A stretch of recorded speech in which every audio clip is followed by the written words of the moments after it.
It only took 9 days for the Taliban to reverse 20 years of the brutal US occupation of Afghanistan, and a lot of people are asking themselves, what was the last 20 years for? I mean, let's just take a look at what we've lost here. Over 150,000 Afghans dead, over 6,000 Americans dead, many thousands more coming home without arms, without legs, without eyes, and with PTSD. So far, the US has spent $2 trillion on the war, but when you include the interest that's still accruing on these loans, that number is going to skyrocket to $6 trillion.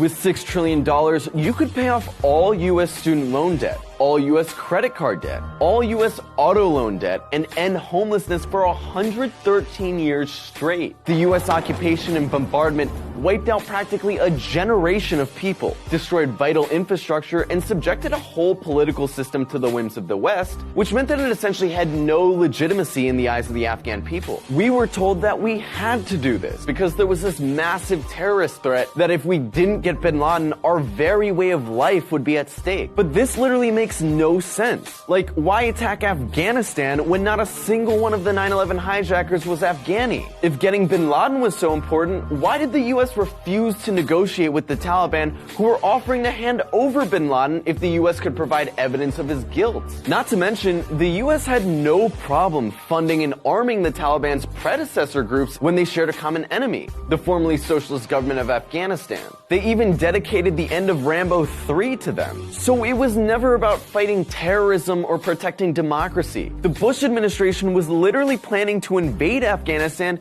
even before 9/11. They wanted to install a US puppet leader who would hand over all of the resources to US corporations and convert the country into a staging ground for the larger imperial project. The Pentagon has dominated our foreign policy for the last 2 decades, but every war they start creates more problems than solutions, and all the wars they start end up being based on lies. Not to mention, they're literally controlled by a for-profit weapons industry that profits off of every bullet fired. Do you think they have any interest in ending wars? Of course not. Or if they do, it's because they're gearing up for the next one.